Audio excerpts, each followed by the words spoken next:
Hello, and welcome to Hopkins at Home. Thank you for joining us. I am Becky Ramsing, and I work at the Johns Hopkins Center for Livable Future. I'm here with Nadja Wright-Brown and Chef Gregory Brown, co-owners of the Land of Kush in Baltimore's Mount Vernon community, where ancient and natural concepts are brought to modern society, and one of my favorite vegan restaurants. Today, we'll be making red lentil stew and learning about the importance of going meatless or eating less meat overall through strategies such as Meatless Monday.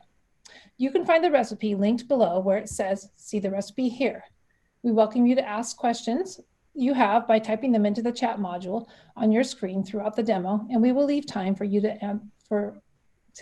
we will leave time at the end to answer them. You can find more of this topic on our website, also linked on the screen. So before I pass it over to Nadja and Greg, let me tell you a little bit about the Center for Livable Future and Meatless Monday. Since 1996, the Johns Hopkins Center for Livable Future, or CLF, has been addressing some of the most pressing issues in the food system while advancing public health and protecting the environment. As an interdisciplinary academic center based within the Bloomberg School of Public Health, the CLF is a leader in public health research, education, policy, and advocacy that is dedicated to building a healthier, more equitable, and resilient food system. Meatless Monday was born in 2003 out of a conversation between CLF founder Bob Lawrence and marketing executive Sid Lerner. Primarily a health-focused initiative at first, Meatless Monday's simple message of one day a week, cut the meat, grew organically over the next 17 years to a highly recognized campaign that addressed the many issues surrounding the way we produce and consume meat, including our climate. Meatless Monday is one of the most hashtag public health campaigns driven in a large part by influencers, social media, and creative, tasty food. We at CLF have served as a science advisor to the campaign since its start. We've supported with relevant research, evaluation, and communication of science to ensure the campaign is rooted in evidence and responsive to the current situation. Over the years, we've learned a few things about what it takes for people to reduce meat consumption. I'll summarize a few here. 1, it's about the food first. If it tastes and looks good, people will eat it, regardless of whether there is meat. 2, what others are doing, family, friends, and colleagues, influences our own choices. 3, good experiences when trying a new food often leads to other positive changes, as well as openness to new awareness and learning. And all this helps people take further actions toward healthy, more sustainable diets. It's for these reasons that our special guests and the amazing work that they do are crucial to the effective solutions for health and climate. I'll talk a little bit more about why we feel it's important to eat less meat later, but let's get to the best part of this hour now. So let's jump in and cook. I'll hand it over to you, Nadja and Greg. All right. Hi, Becky. I haven't seen you since the last musical Meatless Monday we did. I've been here too. It's been a while.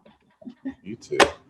Yeah, great to see you guys tonight. So we're doing a red lentil stew, and I'm gonna get started. I'm gonna throw some sesame oil, some toasted sesame oil in this little pot. How much do you use of that? That's great. So I gave measurements with the recipe, but to be honest with you, I don't use measurements that often, only for really certain things.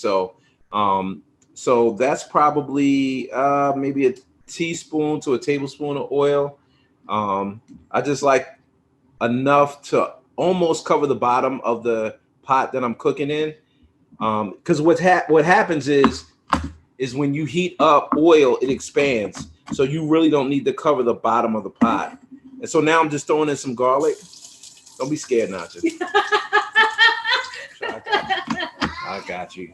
Nadja is terrified of the oil, but it's okay. I just like a little garlic. I love sesame oil. I like the smell of it. Yeah, but you don't like it popping. So I'm just throwing a little bit of garlic. I'm crushing the garlic. I already had some peeled garlic, and when I cook, since we're in my home environment, when I cook, I like to pre-prep things. So I already had some peeled garlic in a container, and so this is what I use to get started. Bang. So I'm just gonna turn that down, move this around a little bit. I like the garlic to get a little tan, if you will.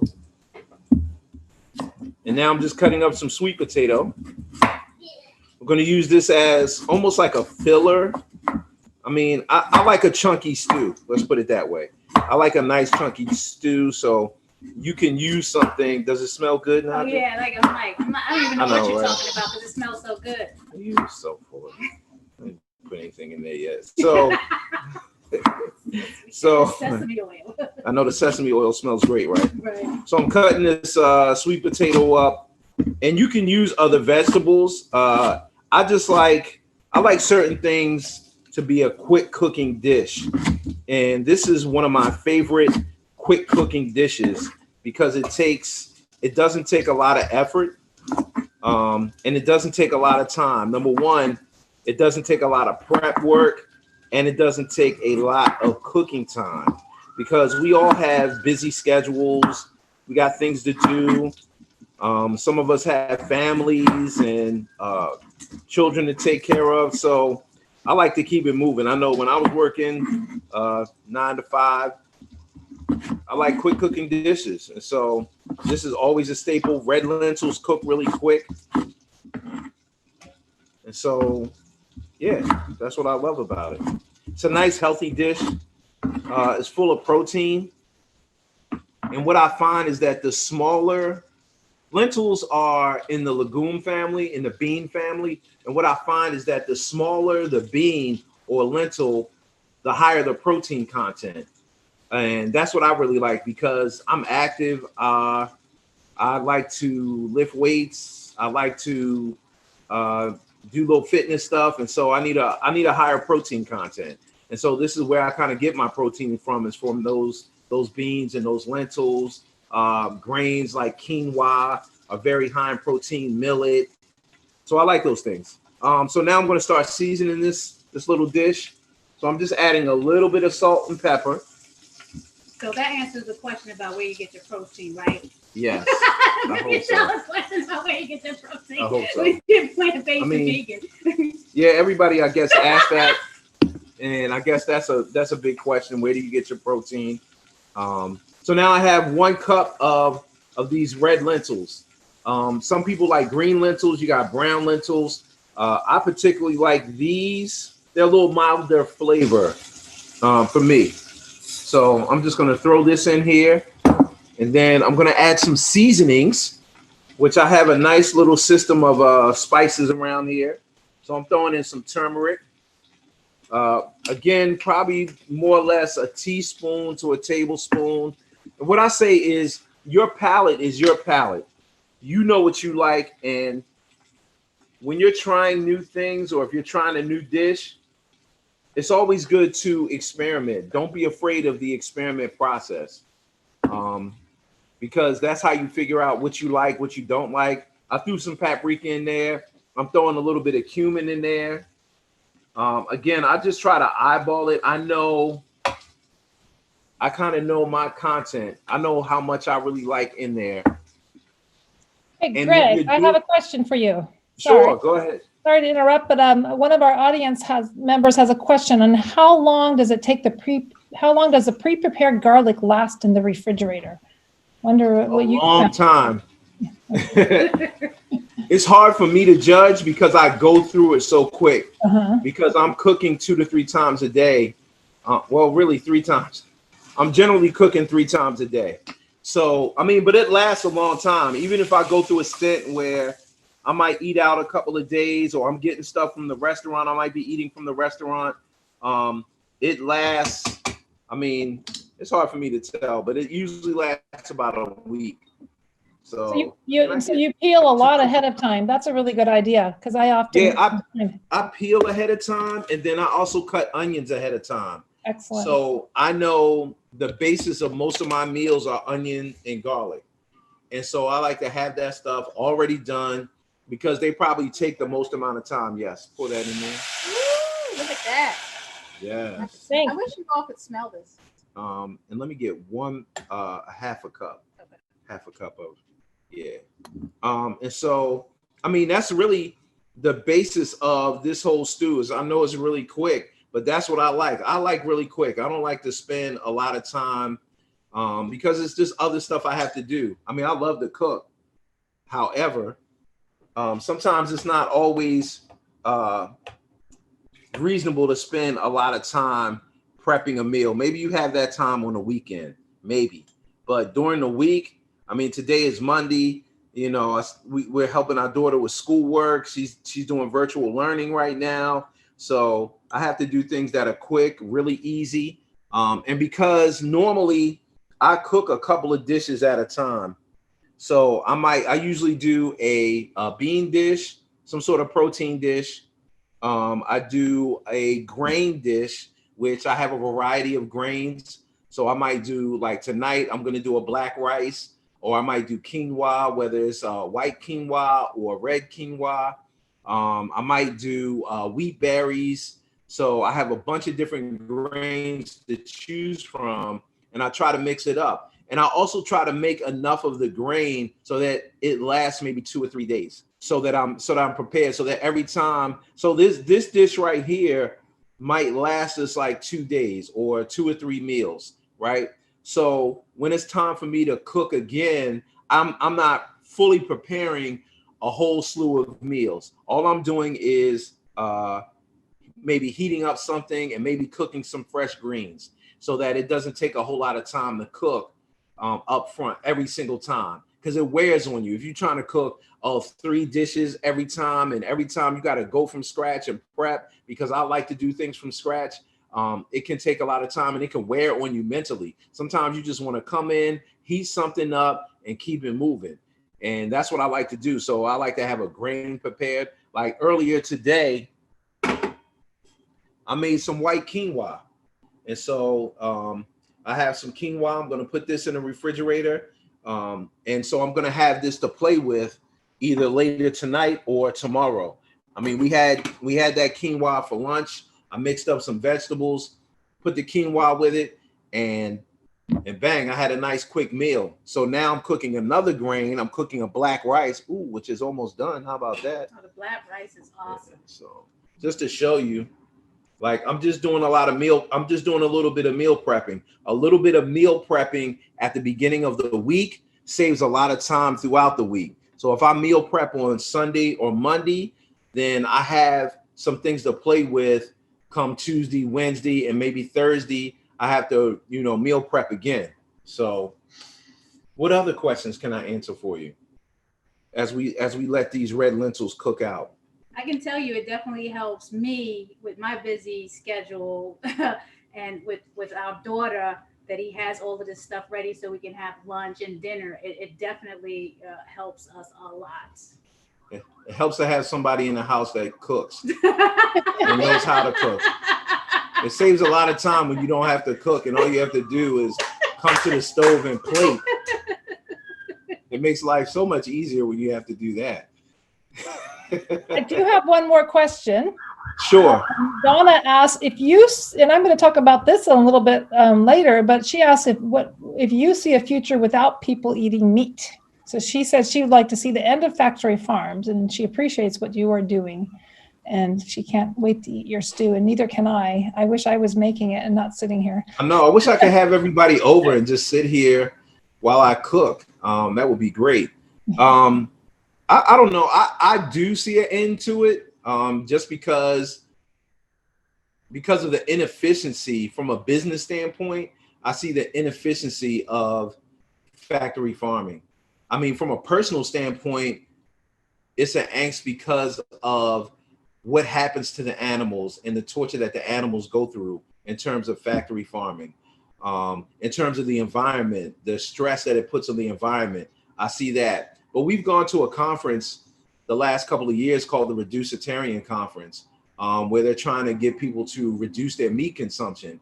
And I just heard a lot of great things from people, and also people in the food industry who are trying to come up with new ideas in terms of creating alternatives. Not that I'm big on meat alternatives, but if it reduces factory farming and it helps out the environment, then I'm kind of all for it. So, I mean, I do see a day, whether I live to see that day, who knows? But I see more and more people turning to being vegetarian or vegan, whether it's because of health, whether it's because of animal rights, whether it's because of the environment. I see more and more people turning to this way of life which I think is a great thing. People are more curious because we have the restaurant. People want to try things. They see certain things on the menu, or they hear about it. They want to try certain things. You're starting to see athletes go vegan. A lot of times, those are the big influencers. When you see actors, actresses, when you see entertainers, when you see athletes, especially athletes, because the environment now, a lot of people are into health and fitness. People are outside working out, especially specifically gearing towards the situation that we're in now with COVID. It's very unfortunate, but you see a really big spike in people working out. People are they want to take care of themselves, so they're out walking, jogging, they're riding bikes. There's been an issue with finding bikes at the store because everybody went and bought bikes. when COVID hit and people started to learn more on how COVID affects your body, people went out and got bikes, which I thought was amazing. I went to buy my daughter a bike and they were like, look, we got limited supplies. We're blowing through bikes. There's a longer time for us to do repairs on bikes because more people are bringing in their bikes and getting them repaired. And so out of sadness, some great things may happen. So you see more and more people into the fitness, into the health and nutrition. So now they're looking at ways to optimize their health. And a lot of that leads to reducing meat consumption, doing a Meatless Monday, which I think is great. If you can spend one day without meat, I think that's a great start. And you see people doing that. I know my aunt, not to just run my mouth, but that's kind of what I do, because I'm quiet all day, but now I have a forum. So, but my aunt specifically, her doctor, she was on cholesterol medicine, and she went to the doctors for a checkup, and her doctor said, what have you been doing differently? Because I'm about to take you off your cholesterol medicine. And she said, I'm not doing anything differently other than eating at my nephew's restaurant once a week. And so just from her eating at Land of Kush once a week, her doctor was like, look, we're getting ready to take you off this cholesterol medicine, which I think that's really great. Oh, that rice is almost done. So now, like, the lentils are coming to a boil. I put about 2.5 cups of water in here. And I want to do a couple of things. So I'm going to add some tomato sauce to it. Let me shake this up a little bit. So I'm just adding some tomato sauce. Feel free to add your favorite. And then I like to re-season just a little bit with a little more salt and pepper. I wish you all could smell this, really. We're going to eat good tonight. Yeah, they're going to eat good tonight. And I'm going to wash dishes. And so I'm going to add a little pepper in here. So once it comes to a boil, I'm going to turn it down just a little bit. And I'm going to put a lid on it. And I'm going to let it cook. And my black rice is done. I don't know how well you can see that because it's black in a dark pot, right? But my black rice is about done. Bang. So I'm going to slide this to the back. What other questions can I answer? Turn this one down. I have a few more for you. And sure. Whatever. So first of all, Mark made a comment that he would like you to open up another Kush restaurant in the county. So I don't know if you have any other plans. Well, we're in the process of opening a second location in East Baltimore first. So we're getting ready to tear down 2 buildings at the corner of Madison and Chester. So we're kind of in the last stages of that piece because we're buying the property. We're going to tear down. It's an old Chinese carryout in a row house. So we're tearing it down, building it into one space. So it's going to look fresh and brand new. And once we kind of get through that process, then we'll be looking at the county. I'd be curious, is it Baltimore County East? Is it West? Is it Towson? I'd be curious to know that. So, because I like to know where people are and where the demand is. So I'm looking at Baltimore County. That's great. Well, we're excited about you being in East Baltimore. So Donna asked if you prepare school lunches for kids to take to school that are whole foods, plant-based. So have you any thoughts about school lunches? I personally do, yes, because I have an 8-year-old. I have an 8-year-old daughter. So I prepare her lunches every day, and they are whole food, plant-based. I have a container. Nothing that we do in-house yet, but I've been experimenting with the idea of putting together some pre-cooked meals for people, because I get that request, but I can't do it personally. I can't make those types of dishes personally. So I'm looking at, and I can't do them in the restaurant. It's just a little bit too much for my staff to do. So I'm looking at ways to do it off site, because I know there's a demand for plant-based whole foods nutrition. So yes, I do personally. I make it for my daughter every day. Even when she was going to the actual school, I would be up early in the morning prepping food and getting that food underway. So it is a thing I do. Let's see. Just a comment from Marjorie says she's cooking along with you, and it's a quick, easy meal. And thanks you so much. And she wonders if you have a cookbook. Yes. No, I don't. I don't have a cookbook. I wanted to say yes, but I'm working on a cookbook. So I am working on a cookbook. I'm just trying to, well, it takes time, to sit down and write. And and so it's something I really want to do, because I really want to tell the story of how I even got to this space. It's not like, I was in restaurants all my life, and I don't have this fantastic story of in my mother's kitchen or my grandmother's kitchen. I don't really have that fantastic story, but I do have a fantastic story as to how I got to this point and how I met Naja. So I want to put that in a book, and along with some recipes, because we've done some really creative things here at the Land of Kush, and I've done some really creative things in the house. And I think that's important. And I like quick and easy. So, that's my lifestyle. Oh, look, this is almost done. How about that? Wow. Fantastic. Oh, almost there. Almost there. I'm gonna give you some more time. Just another quick question, and then maybe we can. Belinda asks what the difference is between sesame oil and toasted sesame oil. Taste, deliciousness. No. So the toasted sesame oil is kind of preheated, and it's a little more nuttier and a little more flavorful than just regular sesame oil.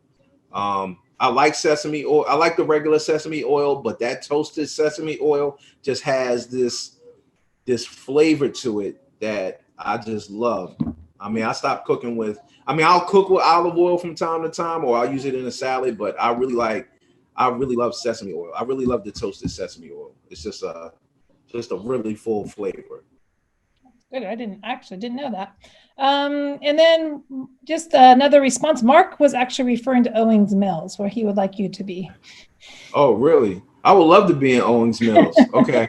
Okay, that's good. That's really good to know. I appreciate it. I would like you in Howard County, but I'll take you. I want to be. Trust me, Howard County has reached out. Yes. It's just we're in the middle of this project. We're actually going to redo the space here, and we're gonna work on this second location. So, and then I'll be looking. So Howard County specifically, some powerful people in Howard County kind of reached out. And so that's definitely on the table. Great. And I love, we were just in Columbia, right? Yes. Yeah. Where in Howard County, may I ask? Columbia, that's where I live. Okay. Yeah, we were just there. So yeah, I would love to be out there. Yeah, there's folks that want us to move out there too. Well, so is this a good time for me to switch over, or should I keep on asking questions as you cook and come back? So we're going to come back to questions. We have more. Yeah, that's up to you. However you want to roll. All right. I was going to give I just want to give a little background as you are, finishing up cooking, sure. Just on why we feel it's important to decrease meat. Why should we eat less meat?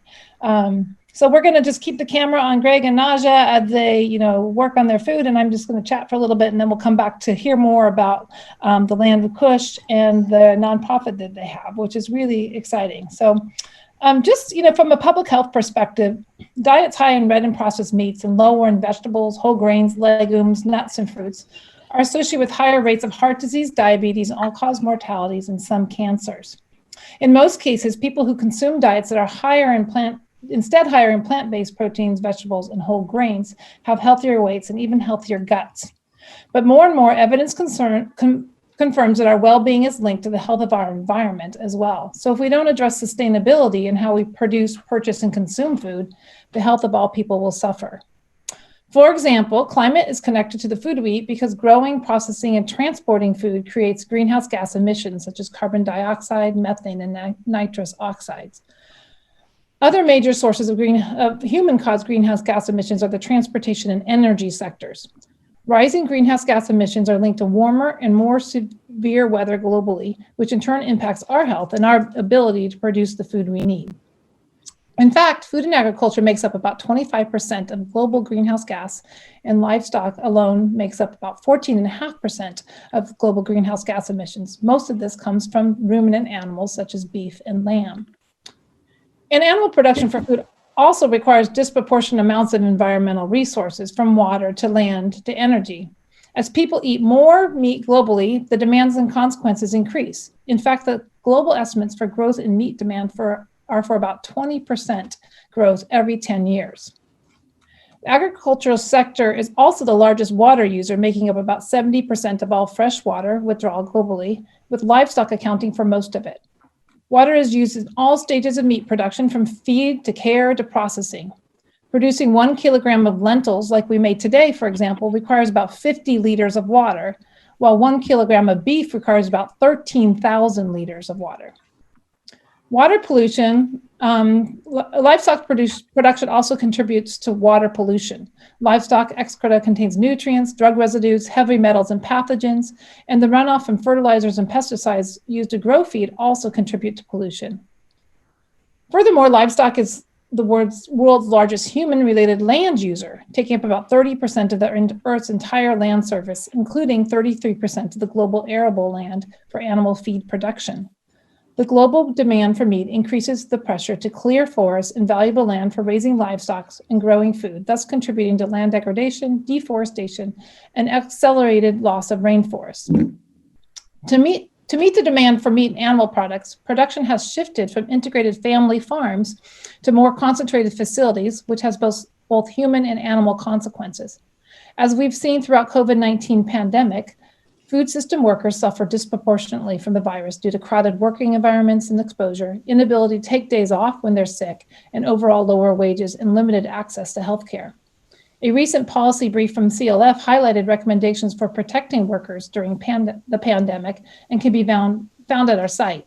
But changing the way we produce and eat meat is critical. In the US, we eat more than recommended and a lot fewer vegetables, whole grains, legumes, and fruit. So it's pretty clear that we need to eat less meat and change our diets. But is it for everyone? Recent CLF research on the country-specific impacts of different dietary patterns on greenhouse gas and water footprints highlighted that it's not a one-size-fits-all solution. While some regions eat too much meat, others still experience unacceptable rates of undernutrition, which prevent children growing to healthy adults and contributing to healthy, equitable society. So in some countries, people actually need to consume more meat and animal protein, especially early in life. But rather than shifting to Western dietary patterns high in sugars, oils, and processed foods, healthy diets that include enough vegetables, fruit, and grains and dairy are crucial. In these cases, solutions may require more national policies, economic approaches, and over individual behavior change. But in high-income countries like ours that eat well above the guidelines for meat, we carry the burden of reducing meat consumption and our food-related greenhouse gas emissions. In fact, our paper demonstrated that for the highest income countries, practicing a meat-free day, like the once a day or going to Land of Kush one day a week, can reduce a per person food-related greenhouse gas emissions by 12%. So let's just talk about a few solutions. While we agree that change needs to happen, we know that getting people to make changes is not a simple task either. What people eat is connected to culture, food environment, taste, availability, cost, time, and convenience. Meat especially is associated with strength, growth, satiety, masculinity, and even health and weight. We've studied a lot about what makes people think about changing at CLF. They include health concerns, costs, family and social groups, and tasting, and the taste. Back to Meatless Monday, we have found that Meatless Monday is a simple, effective action that can lead to solutions.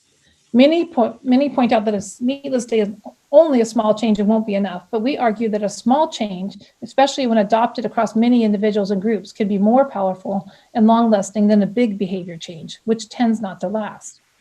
We also have evidence from surveys that people who are aware of Meatless Monday and practice it even occasionally make other changes, such as purchasing less meat, trying a meatless dish when eating out, eating meatless meals on other days of the week, eating more vegetables, and just eating less meat overall. So whether you are an educator, policymaker, home cook, or influencer, your action matters. Consider joining the global Meatless Monday community and taking the simple action of trying a delicious plant-based meal the next time Monday rolls around. Or even better, promote it at your workplace or your home or anywhere you have influence. So if you want to get more involved, you can find out more about the campaign at meatlessmonday.com or by searching for Meatless Monday on the CLF website or through just contacting me. So that's enough for me. I'm going to pass it back to Chef Greg and Naja to tell us more about the amazing, impactful work that they are doing and see how our dinner is coming. And just keep the questions coming in the chat, and then we should have about 10 to 15 minutes at the end to go over the rest of the questions if I haven't addressed yours yet. So Naja and Greg, over to you. Smelling good. It's smelling good in here. We got the greens. Man, she is having lucky. A good time. She is so lucky. With the food, it amazes me. I mean, I watch him every day, so it's just like, a real-time TV show, cooking TV show. And now we have a special guest. Somebody has snuck in here. So some of the stuff that we do, because Land of Kush, and I'm just cooking some greens for anybody who wants to know. I'm just cooking some greens for the night. But Land of Kush was never meant to be just a business. It was meant to be a social enterprise. While, yes, we have to make money in order to stay afloat. Obviously, it is a business. But it's meant to be a social enterprise. So a lot of stuff that we do, we'll go into schools, speak to kids. Okay, put it in. We do cooking demos for senior centers. We've done a couple fourth grade classes. We partner with other organizations like Taste Wise Kids that, teaches children about where food actually comes from. And we'll go in and do a demo for a couple of fourth grade classes, which is very interesting in and of itself. Because a lot of times the children don't know where food comes from. Naja actually heads our nonprofit, the nonprofit arm of what we do, which is the Black Vegetarian Society of Maryland. So you want to tell about that, or you want me to keep talking? Because I will keep talking. It wasn't our intention. We weren't thinking about that in the beginning. We were thinking about the restaurant, and one of our loyal customers had this Facebook group called Black Vegetarian Society of Maryland. And he just kept trying to get us to adopt this group. He liked what we were doing, but we were just in the beginning stages of the restaurant, and we just couldn't handle it at that time. But 3 years after, I would say 2014, after we opened the restaurant, we opened in 2011. So in 2014, I decided, okay, we had just launched Vegan Soul Fest in a partnership with another Baltimore local organization. And I said, okay, we're ready to do this. And we hosted a dinner. And then Becky, you remember the musical Meatless Monday. We started working with schools to bring plant-based meals to families and students, just to expose them to the fact that you can eat plant-based. And we didn't come in with a lot of mock meats. We might have had one mock meat dish and beans and grains and stuff like that. So the mission of Black Vegetarian Society is we're going to meet you where you are. So if you're into the Meatless Monday, we're not going to be judgmental about where you're at in the journey. We're going to be there with the resources. We have a 24/7 online website where you can go, and some of our partners and people that we work with have resources available there for you. So if you go to bsmd.org right now, you'll see under Earth, one of our sponsors, A Well-Fed World, talks about the very thing that Becky was just talking about, the land use and the animal agriculture. So you can find out about that through a well-fed world in that link under Earth. We also have veg starter guides by the fabulous Tracy McWhirter, the first ever published veg starter guide for African Americans. You can get that on our site under eating. So there's just a lot of information there. And right now during COVID, since we can't do the festivals and we're not doing the dinners, we have been hosting monthly food as medicine webinars. So you can go to our blog and you can see the 3 webinars that we've done so far with the fabulous Tony St. Clair. And these are the things that we're doing through Black Veg Society of Maryland. We've done a lot of table sampling where we give them the opportunity to sample plant-based milks and cheeses and deli slices and snacks. So this is what we're doing in the community. And, we're having a good time with it. And we're going to continue to do that as much as we can, as long as we have the resources. If anyone has any questions about that, definitely I'm here to answer. And I love collaborations. I love doing collaborations. That's my big thing, collaborating with other organizations, schools, churches, businesses, hospitals, and all of that such. Yeah, we've had a lot of fun at the musical Meatless Monday, so we were sad to miss it this year. Here's another question. Can you give examples of good meatless lunches? Good meatless lunches. That's great. That's a lot of options out there. So I could do something really easy like this, like the red lentil stew, and some greens over top of any type of grain. I could go in that direction. I could do a simple barbecue tofu, which is really easy. Cut up some tofu and you can have a store-bought barbecue sauce, but I like making stuff from scratch. So I'll make a jar of barbecue sauce. Can we grab that barbecue sauce? It should be on the door. So you could do something simple like that. And then you can take that and you can put it into some sort of wrap. No, not that one. It's a clear jar on the door. It's a little jar on the door. So you could do that. You could put it in a wrap. I also make pizzas. I also make like these little pizzas on pita bread. So you can see here, like I'll take a mason jar and I'll put together some barbecue sauce and I'll have that in the fridge just to go anytime I want to do something. So I do a little bit of pre-prep here and there that allows me to get certain things done. So I'll do the pizzas, the barbecue tofu, any type of bean dish. I might do a quesadilla or even just a sandwich. I was peanut butter and jelly growing up. So peanut butter and jelly, sunflower butter and jelly. Yes. I'm rice and beans and greens. Any grain, beans, legumes, greens. She's whatever I cook. Let's try that. I posted a nice dish yesterday on my IG. Oh yeah. Good. What other questions can I answer? Everyone send your questions in if you have them. I have one other question, and I could also help answer this one as well. From B, what are your thoughts regarding dairy and soy products? And also, thanks for your demo and sharing your great ideas. So I can take a stab and then pass it on to you. Sure. From the dietitian nutritionist point of view, there certainly are, in terms of dairy, you have to separate it between health and environment. If you're looking only at environment, dairy has a pretty large footprint in terms of climate, because they're, the cows, you heard when we talked about the impact of ruminant meat. And so dairy definitely has a larger impact than a lot of other foods. Although, when you have cheeses, it's going to use a lot more milk versus a liquid milk. So again, the product that you have is different. In terms of health, there's a lot of different variations on what people think, but from a clinical perspective, there's not, health has a lot of, is associated with a lot of health benefits, more than I would say health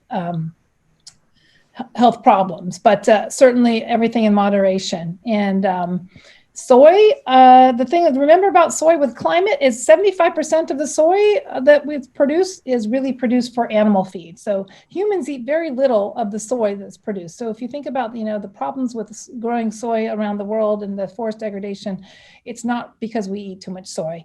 It's because the animals eat a lot of soy and we have to feed a lot of animals. But there also are a lot of health benefits of soy, especially if you're choosing organic versions of products. So I will let you guys say your experience with dairy and soy. I know you've made a different decision on dairy, but would love to hear what you've heard and talked about and experience and prepare in your restaurant.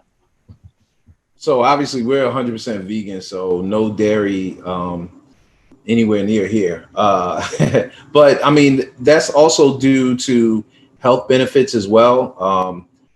The research that I've done is that a lot of times we think we need dairy because of calcium, but you can get calcium from a lot of plant-based sources, and the body absorbs plant-based sources of calcium better than say a dairy source of calcium, because we're not cows, we're not baby cows, so we don't necessarily need to get our nutrients from that particular source. So that's my feeling on dairy from a health standpoint. I mean, you stated the environmental standpoints.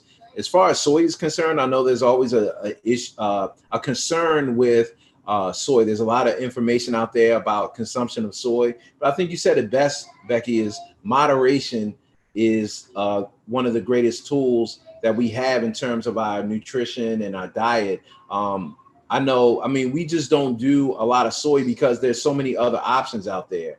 You have a ton of options. Soybeans are not the only bean on the planet. Just, in case anybody needed to know, there are a ton of different beans, and there are so many things that you can do with those beans. You can make burgers out of black beans or out of chickpeas. And just a quick segue, we do have a chickpea burger here at the Land of Kush, which is a top seller. I have people coming from DC that want to get that chickpea burger, specifically my brother who teaches at Howard University. But so you can do the same things you can do with a soybean, you can do with black beans or chickpeas. And so you have a lot of some things we do. We have black eyed pea fritters. And so, there are a lot of different options that you can do out here. You don't have to use soy as that base. And I like plant-based whole food options. And so then you just kick into a variety of beans out here. I mean, you got black beans, red beans, you got pigeon peas, you got red lentils, green lentils, brown lentils.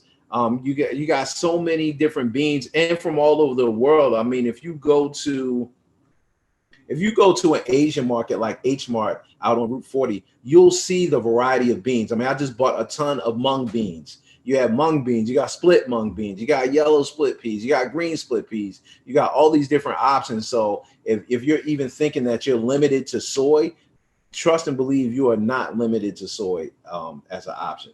Right. Come see me if you need help. I completely agree. There are so many variety, and variety is so important in what we eat, and for even the biodiversity and for the environment, so for the health and the environment. And so I really love all these types of beans. And next time I offer to do a seminar, it's not going to be during dinner time when you're making food. I know, because now you're hungry, right? Now I'm hungry, especially talking about all those different beans. We've lived overseas for parts of our lives and have eaten a lot of different types of legumes and just enjoyed that. So thank you. Yeah, absolutely. And how people prepare them. Yeah, and they're a lot easier than people think. That would be a question I would have is, what would you say to people who have never made beans? So intimidated by that bag of dry beans. So two things. If it's a larger bean, like say a kidney bean or a black bean or a chickpea, soak them for 8 hours. That's where your prep time. That's where your prep comes in. Soak them in some water. The great thing about dried beans is that they expand. If you soak 1 cup of beans, they'll give you maybe 2 to 3 cups, and so that helps you expand the lifespan of what you purchase. And so there's that cost factor in there where you might buy some dried beans, but they last forever if you soak the beans, especially the larger beans. Now for me also, if I'm doing a quick cooking, if I need a quick cooking option, then I'll do like these red lentils. I'll do these red lentils because you don't have to soak them and they cook really quickly. I mean, you see, I mean, it hasn't even been it's barely been 45 minutes and we're done with this particular dish. It's already cooked. And so, you know, that's something you can really cook really quick, put on, season it up, go take care of some business or whatever, and then come back 30, 45 minutes later and it's done. So don't be intimidated by it. Just it's preparation and have a little fun cooking and preparing food for yourself because only you know your palate. Yes. Thank you.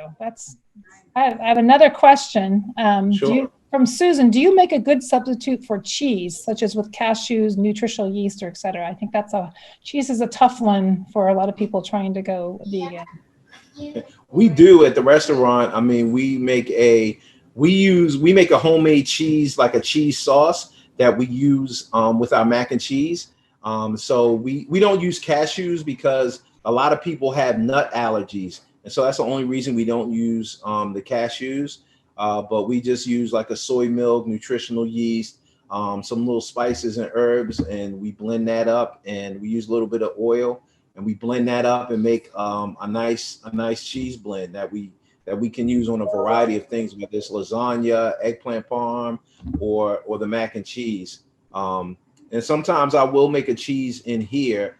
I mean, I've kind of moved away from the cheeses, so it's a little, it's not as serious for me now to have cheese. Like I know what it's like though, because when I first went vegan, I was like, dang, no cheese, and and then but I started with using not a Japanese cookbook, but it's a whole system of nutrition called macrobiotics, and is based off a lot of Japanese produce. And so that's where I started with daikon and tofu and tempeh and all these different things. And so you learn to, shiitake mushrooms. And so you learn to cook differently. And when you start to cook differently and eat differently, you soon to find out that you don't miss those particular things. Let's see, lots of questions coming in. But before, do we have something? Can you show us the finished product, or is it still? We'd love to see that. Put it in a bowl. Oh yeah, that looks good. Need the pita? Oh yeah, give me the pita bread. Okay. Dang, I forgot about that. Yeah. I wanted to add some pita. You can give me the whole thing. So I'm also just cutting up some pita bread, just to throw, because sometimes I like bread. Dang. So you can see it didn't take very long to cook. I mean, I just garnished it with some fresh parsley, and I threw some pita bread in there. Huh? Hold it up. No, closer. Oh, closer. Yeah. Okay, so they I can see that. Just tilt it just a little bit there. Oh yeah, there you go. A little bit to the right, to your left. Oh, Sorry, there we go. Wow, that looks really good. I think I'm going to make that for dinner tonight. Yeah, really easy, really quick. That's excellent. Thank you so much. No problem. Just two or three more questions, and then we're going to wrap up in about 10 minutes here. So a question from Kathy. She said, I'm trying to go completely vegan, but I miss the taste of meat and seafood. Can you talk about spices you use or tricks you've learned to flavor vegan meals to taste like meat and seafood? That's a great question. From what I've understood, that chefs, most chefs are trained to cook meat and not vegetables. So it's a whole nother skill to cook vegetables. So yeah, I would love to hear that. Wow. So it depends. I use a lot of different spices and herbs. So cumin, paprika, coriander tend to be big for me. If I want heat, I use habanero peppers. I mean, you can use cayenne, but I really like habaneros.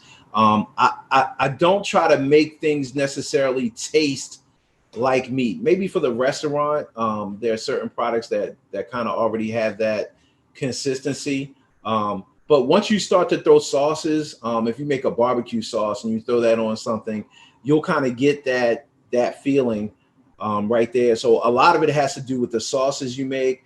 Again, I'll use a barbecue sauce. I do a lot of curries, whether it's a traditional, maybe a West Indian, Caribbean curry, or maybe an Indian, East Indian curry. So whether it's a red curry, a green curry, or a yellow curry.